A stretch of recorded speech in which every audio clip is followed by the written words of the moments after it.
Are we rolling?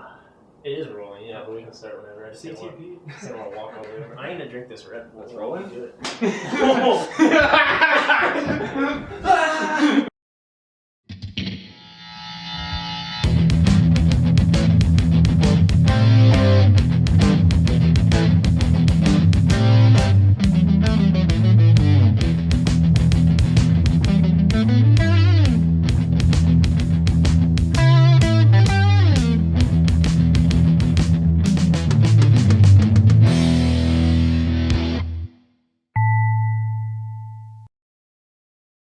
Sean, do you want a Red Bull? No, thank you.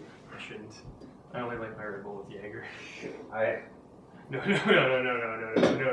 We're not doing it. All right, so if we're talking about cross training, maybe first thing we should do is what is cross training? What does cross training mean to you, Cody? Cross training to me would be doing any activity that is not your main activity. So in the sense of me personally, right now this season, I am a cyclist. Mm-hmm. So anything outside of the range of cycling, I would consider cross training. Yeah. However, I've had 5 years experience as a triathlete, so if I'm swimming or running, I still wouldn't consider that cross training. Mm-hmm. If I went hiking, mountain climbing, whitewater rafting or something, Yeah. I would consider all of those activities to be cross training because I'm using different muscles other than the main set that I'm focused on for that season. Yeah, and I guess like similar movement patterns as well, right? Like probably wouldn't consider like powerlifting good cross training for cycling, for instance. I would see that as more accessory work. Oh yeah. Hey, that's a good segue for later on in the program. Yeah. Do you have any experience? I know you, like me, you played a lot of different sports, Doc, right? I mean, I didn't really think about it as cross training when I was playing all these sports, like in high school and stuff.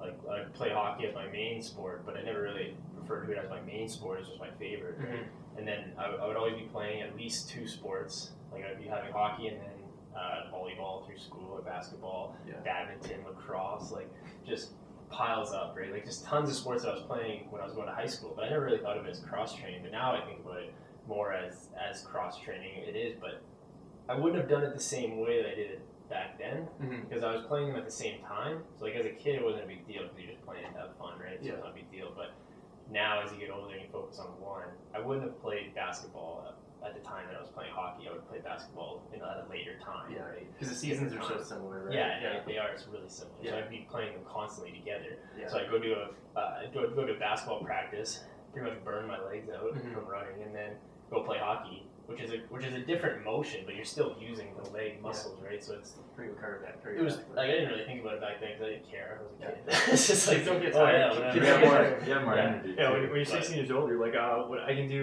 work out 7 times a day. Everything. Yeah, exactly.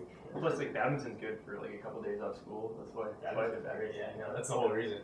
We didn't win a single game. Oh yeah. You got to go a bunch. We got the award for most improved though. So. Yay! I was in a similar situation. I did cross country for a very long time actually because I hate running, but it kind of forced me to run, and I needed a decent cardiovascular base for hockey because I was the same way. Hockey was my favorite sport, not necessarily the one I picked because I never actually specialized. But yeah, I'd always do cross country every year. Always hate it, and then always do it the next year because I needed to force myself to run. Yeah, I did. I don't even think I ever signed up for cross country. I always just was forced to go. But whoever was running the course, like it would just be like, it wasn't forced. I guess I was just brought along. Yeah. It was just like, oh, we got cross country. You're decent. It's just like, yeah, all right, go run your lap. Okay, sweet. That's how I got into That's kind of how the cross country was. Like, all right. Plus 2 days off school. I mean, it was sweet. Could be worse. Yeah. So we established what cross training is. So. I guess accessory work is the next thing. We should probably define that as well. So I think there's a couple of different definitions. There's a definition for strength athletes for sure, but I think there's a different definition for endurance athletes. I know you touched on that a little bit, but like, what would you view as accessory to cycling or triathlon? I don't know. I think it's pretty similar. In my mind, accessory work is just working on the little muscles that will benefit your main activity. So if I'm using cycling as the example, yes, I'm cycling a lot, but say I go and do squats. I would still see squats as accessory work. Fair enough. Yes, I am still using the quads and all the leg muscles like I would be using cycling, but I'm using them in a different set. Yeah.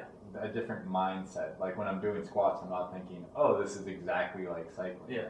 So there's that different mentality as well, which I think benefits the accessory work, and it benefits your overall cycling performance as a cyclist. Yeah, you're almost like trying to increase like your power output for a neg in case we were squatting. Yeah. Right, and then another big part of accessory work, I would like core work.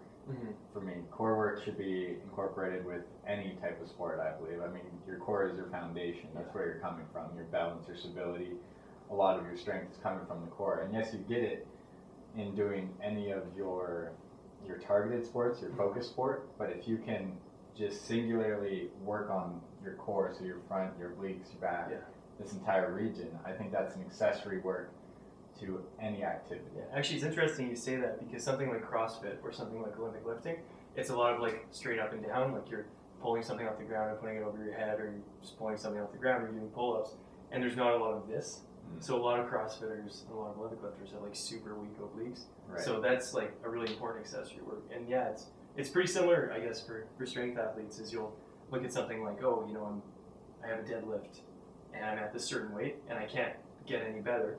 So I'm gonna hit things in my posterior chain. I'm gonna do more isolation stuff. So I'm gonna focus on getting my glutes stronger, getting my hamstrings stronger, that sort of thing. And yeah, it works well. Like I recently managed to PR my deadlift by 15 pounds because I focused a lot on my glute. But yeah, core work. I'm just talking about core work. Core work is actually just good for like anybody in general, even if you're not even an athlete. Just having a strong core is just gonna help you get through the day a lot easier too. Like I know, looks sexier. Yeah, plus everyone loves it. You got that six pack. But like just taking the train, I take the train to school like 3 days a week. Yeah. And the amount of people that if they're not holding on to something, if the train moves like a centimeter, they have no strength whatsoever. Stability. They're gone. Like they're launched off the train. They're done. Right? But like if you have like a semi-decent amount of core strength, you can kind of. I mean, people. Not a lot of people ride a train, so it's not really the greatest example. It's a fucking metal train. The train moves, a lot of people die. You know, Calgary Transit, I think their whole goal is to strengthen your core. It's like the Hunger Games. They are constantly spotting at everything. It is unbelievable. Like if you sit on Calgary Transit like this and just work your core while they're trying to move you, it's such a good workout. Don't even have to go to the gym. I mean, you look like an idiot because you're just in the middle of all these people. Like Jennifer Lawrence is shooting arrows at them as the train's going by. And you catch them. And press on. Exactly. Do stuff with them. Super Darwinian. Yeah, I mean, bringing it back, even like to take a cycling example, Greg LeMond. When he was cycling, he was one of the best cyclists out there. He realized the importance of accessory work early on. So while everyone was just cycling up and down hills to get their heart, their engine to be optimal, he was also in the gym training, doing the accessory work, doing the squats, the obliques, the core, even a little bit of upper body. Even though it's a running joke in cycling, like you want to have the tiniest upper body because you're just holding your body up, your legs, your guns, and do everything else.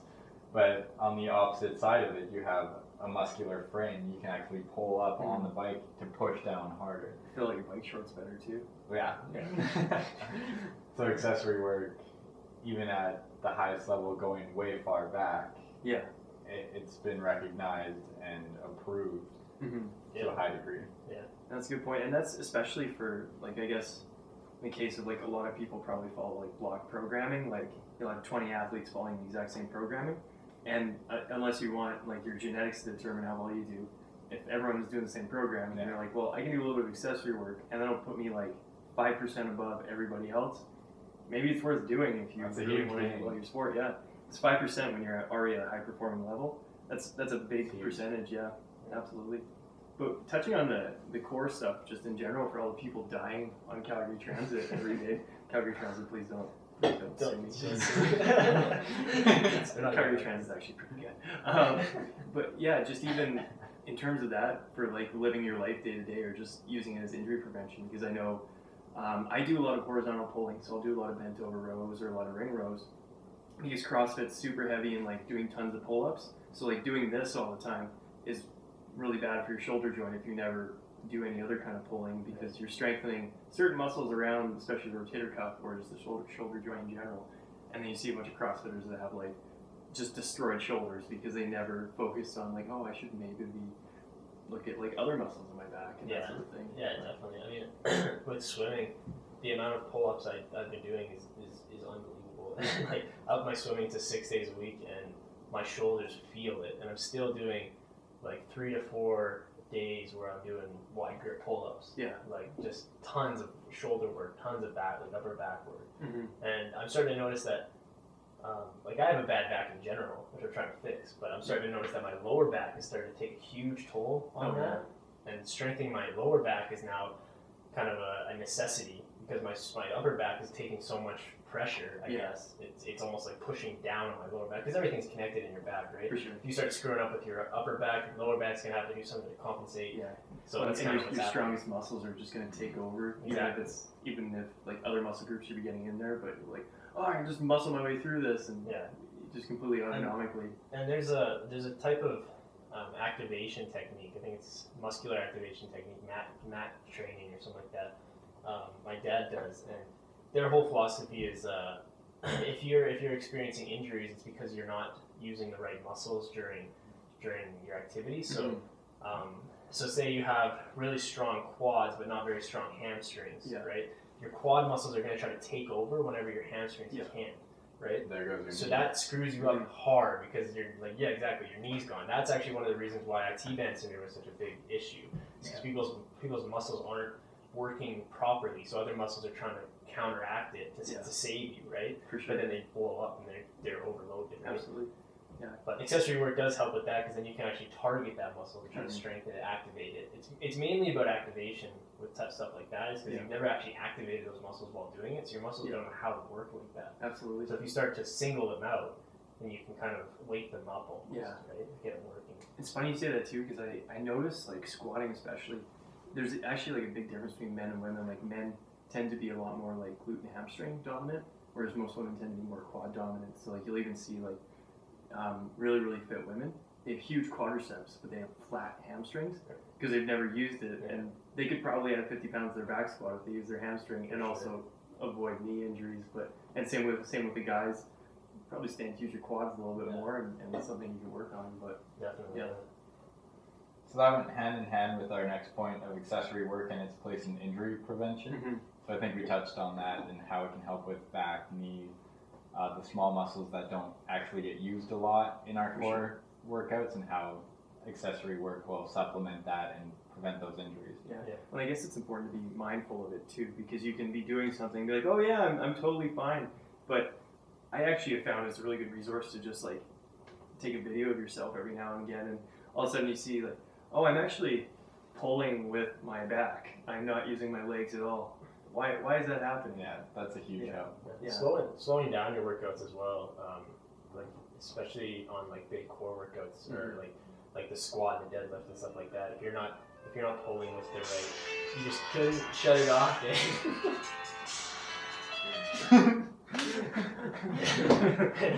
There you go.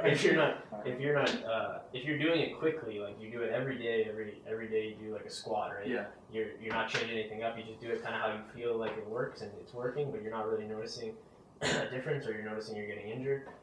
Slow it right down and start just really focusing on what muscles are being used while you do it. And you're really gonna be able to find which ones aren't working. That's what you want to know. Yeah. When you slow down, you can really feel what muscles are being used. Yeah, that's what you want to know, is which ones aren't working, so you can help prevent your injuries, strengthen those muscles, that like activate them. Yeah. Well, it always pays to go back to basics too, and just try things out, because your technique is going to break down over time. So it's good to go back to the very basic fundamentals, even though it's always nice to work on technique, even if you are one of the elite athletes in the world. And people that aren't necessarily elite athletes, like, I don't need to do that. Like I got it good. And well, but you'd probably be a lot better if you didn't have such a big ego and you went back to the basics once in a while. So talking about elite athletes and their performance, so the next point that we do want to touch on is accessory work to improve the weak spots in performance. So this is talking about the almost elite athletes to the high performing athletes, because they are really focused on performance. Absolutely.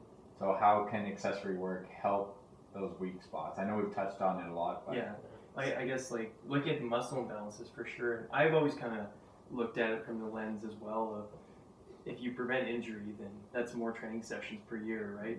So if you, let's say, had a quad hamstring imbalance and you never addressed it, one day you squat and you blow out a hamstring, you're not going to be training for the next 6 to 8 weeks. There is no performance. Yeah, exactly. You've lost that time, basically. For sure. So many high-level athletes really they're able to perform at a high level and not get injured for a longer period of time than other people, and they just get the training volume in. Yeah. So something as simple as that, if you can save yourself from missing like 6 or 7 training sessions a year, that's 6 or 7 more training sessions than you would have gotten, and maybe 6 or 7 more than you got than your nearest competitor. Those are the people that end up on top every single time, like Xavier Gomez. Yeah, he's never hurt. He's never hurt, and that's why he can stay on top. He's consistent because of it, whereas you get someone else who goes out, they're very good. They might even beat Xavier Gomez sometimes, but they get injured. Yeah. So we actually never know if they can because there's just no consistency, which could be from imbalances. For people who do follow like ITU racing, like the Brownlees are an amazing example of that. The Brownlees, Alistair Brownlee can run the fastest 10K, and he's clocked at like 28 something. Good God, yeah. 10K off the bike. He's in the Olympics for triathlon and he can run a 28 10K off the bike. Like that's insane. Sounds terrible. But he can beat Gomez on his best day, right? Yeah. But he and his brother are constantly getting injured. Like last year, I think they got injured like 2 or 3 times within a year. Do they just like have brother fights? Yeah, they're brothers. Alistair. But yeah, like Gomez, he works on himself, so he works on not getting injured, and then he's constantly racing. Like he doesn't miss very many races based on injuries. Yeah. So he's constantly winning, racking up those points. Sure, the people might beat him in a day. Like one day, someone might be better. Like Richard Murray's a really good example of that. Some days, Richard Murray's better that day. Frodo. But he's the man. He is the man. But yeah, like it's just the consistency of not being injured that I think Javier Gomez uses to his advantage.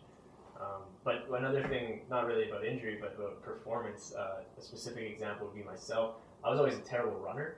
When I got into triathlon, running was always my worst, my weakest. And my coach Kyle noticed that it was a lot of my glute strength. I just didn't have a lot of glute strength, so my kickback wasn't very high. I wasn't using all my hamstrings while running, so I wasn't really properly running. So I started doing a ton of glute bridges. Like Kyle, if you're watching this, the amount of glute bridges I've done for like the last year is unbelievable. Give everyone a little taste of DOS booty. Can we get a glute bridge in here? It's not. It won't show up. Show everyone. Show that DOS booty. Oh, here we go. For those of you only listening, right now, the doc is. But yeah, anyway, strengthening my glutes over the years has increased my performance in running immensely. Oh yeah. Like I haven't done much other training. I've done weight training, like squats and like all the normal weight training that you would do. But the glute bridge thing was completely new to me. Like strengthening my glutes that way. Yeah. Was completely new to me. So, like just focusing on one muscle actually increased my run time from doing like 24-minute 5Ks to almost sub 25Ks in like a year. And that's straight up accessory Which work. is huge. For sure. Yeah. So I guess this kind of leads into something else. How often do you guys use accessory work on a week-to-week basis, and what are your favorite accessory movements? Me specifically, usually in the start of the training season, it'll be 3 to 4 times in the gym where it's mainly focused on accessory work. Okay. And then as an endurance athlete, it starts to dwindle down, which we can talk about a little later on. It's a teaser. It is a teaser. Foreshadow. To a big debate. Oh. Yeah, so 3 to 4 times in the gym, and it's the same basic movement. So as Eric was saying before, again, I'll go back to triathlon because that's where I've been for most of my life. Yeah. So that'll be the squats, the wide grip, lat, pull downs, push-ups, sit-ups, glute bridges, the whole shebang. Trying to hit every little muscle that I wouldn't necessarily hit while swimming, biking, or running. Yeah. And then as we keep going further into the season and getting closer to the races, it might drop down to 1 day a week of accessory work, and as we get very close, no days. Yeah, because I mean, accessory work is really great, but weight training can actually injure you as an endurance athlete. You don't need that. You don't need to put that much pressure on your muscles when you're doing that amount, because the amount more of endurance work you do builds as your training season goes on. So then the amount of weight training you do reduces, right? So you're not constantly destroying yourself, which is a fun thing to do. But yeah, it's the same for me. Like right now, I'm doing 4 days a week of weight training, and I guess for triathletes, accessory work is basically just weight training. Yeah. I mean, you're doing you're doing basically 4 sports, right? You're doing weight training, swimming, biking, and running. Yeah. Right. So then you obviously get rid of one when you start getting closer to races, but running. Yeah, running. Get rid of the running. You just bike the rest of it. Just do curls. You gotta get off. No, I'm just gonna go. I guess some other accessory work that we do within those sports, because yes, we do drop the weight training eventually, but the other accessory work would be like using paddles and kickboards. So for swimming, an accessory work that we might be doing is putting paddles on the hand so that you have a wider platform. You feel the pull all the way back. It's much more of a workout than not using it at all. And that would be the accessory work going into your race period. So right now, I know you're using a lot of paddles and equipment. But as you get closer, I can almost guarantee you're going to drop those paddles almost completely and just go right into form and technique. But right now, that'd be your accessory. Right now, since it's not really off season anymore, but right now it's a lot of like skill work. So tons of drills and stuff like that. So like the bike, the run, the swim. We're not doing a lot of distance. I mean, the swim we do distance, but it's all over a certain amount of drills, right? Swimming, I think, is one of the best. Swimming and running, I would say, are the best for accessory work that way. Because I mean, running you can work on drills like sprints and A hops and stuff like that. Like all the small drills you can do. Yeah. Swimming has way too many drills. We've done so many. It's ridiculous. So I mean, accessory work inside of your own sport has actually helped me quite a bit. I mean, it's actually kind of interesting because you guys, your accessory work's almost like a second entree. It's kind of like whereas like mine's kind of almost like a appetizer to throw in the meal because like you'll do weight training 4 days a week before you get into competition season. Mine is I'll do like a strength training session and a conditioning session every day, and then at the end of each of those sessions I'll do 5 or 10 minutes of some kind of accessory work. So if I'm targeting like horizontal pulling, so I'll do a few sets of bent over rows, or I try every week to do maybe about a kilometer of lunges, that sort of thing. But I also kind of look at like I do a little bit of cross training in that I'll run a half marathon usually sometime in the fall, and then a couple obstacle races right before I start my 3 months of heavy cycle before I start my competition season. But it is interesting because you guys do a significant amount more of accessory work, whereas I like kind of space mine out. But I mean, if you think about it, a majority of our training is accessory work because it's not necessarily a good way to train to just constantly hit your distances. I'm not going to go out, like my main distance for the run is 10K. I'm not going to go out and run 10K 6 times a week. Right? Like my runs might be like 7 to 14 to 18K, right? But just like a different type of run, integrated into it. So I'm not constantly doing just a static workout. Right? I'm not going into the pool and swimming 2,000 meters straight. I'm going to throw some drills in, right? And I'm going to get to like 3,000 to 4,000 meters. Absolutely. So it's, I mean, I guess if you think about it that way, triathletes use accessory work almost all the time. Inside of it's almost integrated into their training. And I think the difference is that we don't call it accessory work. No, it's just drills. a lot of the reading I did to prepare for this podcast, when you type accessory work into say any search engine, you're almost like 90% certain you're going to go to a CrossFit page. Before anywhere else. For sure, CrossFit or Oli or powerlifting or something like that. So when it comes to endurance athletes and those types of sports, we just call them drills. You don't really think about it, I guess. And that's fair. And I guess it kind of depends on the, the demands of the sport, right? Because you know that you're going to be running this distance, you're going to be swimming this distance, you're going to be biking that distance. For instance, whereas like for CrossFit, I don't know, it could be anything. Like you have to eat pancakes for time. So you have to be way more. So eat pancakes for time. Get your macros? Oh God, that would be great. Get your macros, Edgar? We scratch the deadlift. We're gonna be eating pancakes for this. One day I hope there's an eating contest and a competition. I will kill it. It is interesting though to me, like especially because the sports are a little more disparate. Just the differences in. It's nice because we kind of it's almost like night and day between the sports, right? Like endurance and strength. Not the shitty Tom Cruise movie, but actually. Yeah, not the shitty Tom Cruise. So this is going to go into the next debate between us, I believe, between the endurance athletes and the strength athletes. Yeah.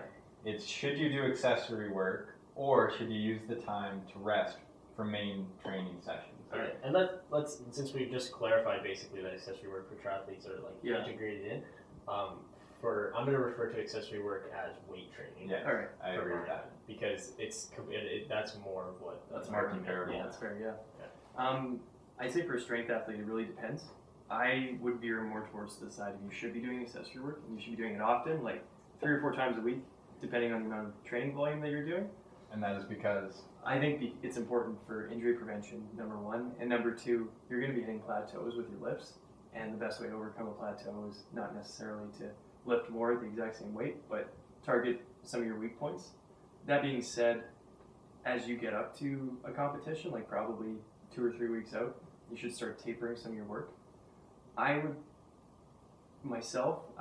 not get rid of as much accessory work. I would go off a little bit. Like if I'm working some accessory work 4 days a week, I'd probably go down to 2 days a week, but I would also cut down my regular training volume as well, because that rest is going to serve you better going into the competition. But I wouldn't wholesale just get rid of all of my accessory work prior to a competition, because I think that maintenance of some of my weaker muscle groups, I think that's very important. Yeah, I think it depends for triathlon as well. A little bit differently though. I would say accessory work is definitely key in the off season and during your like building up the bases. I don't know, not every triathlete uses the base phases, but I'd say if you're familiar with it, what is accessory base work phase? Basically, it's happening right now, bro. It's right now. We're in base season. Basically, it's like building the base. You're building your base that you're going to use to go into your build session. Your foundation. Yeah. So if you're like your heart to get it up to a certain level, so that you build on top of that. Yeah.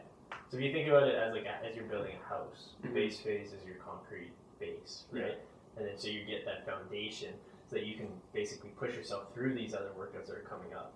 So then once you have the base, you move on to your build phase and you build up the house and you get like everything ready right, for your race. And then once you get to the race, it's like you open your house is ready. But so for the most part, for endurance athletes, as Eric was saying, the base would be like your aerobic threshold. So trying to build your heart, your main engine, and your muscles to hit that certain aerobic level and try to build that aerobic level as high as possible, so that when you do your anaerobic and your, say like plyometrics or whatever, something really high intensity, you have something to fall back on, but this is already a higher level than it was last year. Because you just keep building yourself up. And that's why when it comes to endurance athletes, it's usually the older athletes that are performing so well.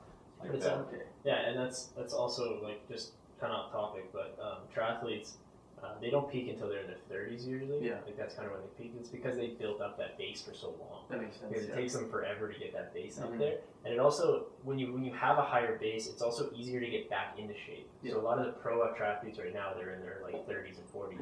Well, not really that 40s, but like in their 30s. Right? They have a lot easier time stopping and then getting right back into it. So like if a pro triathlete who has been doing it for like 20, 25 years was to stop for 2 months and not work out at all, it would take them so much quicker time than anyone else to get back into shape. For sure. Because they already have that base build, right? Yeah. And it's hard because it takes a long time to get that base build. And that's why you don't peak until you're in your 30s. That's what they say. Yeah, so we just wanted to apologize for the choppiness of this video. Our camera shut off, but we're going to finish the video now. So, basically, I didn't really talk about the final topic, but so accessory work or taking the days off for triathletes or endurance athletes. I would say it depends definitely on when you are in your training season. I would say definitely use accessory work as weight training leading up to your race, but I would probably usually stop or at least minimize the amount I'm doing a month or two away from a race, and then I would start using that as recovery. Especially for endurance sports and for most sports really. The last 2 weeks to a month are almost as crucial as the entire training block.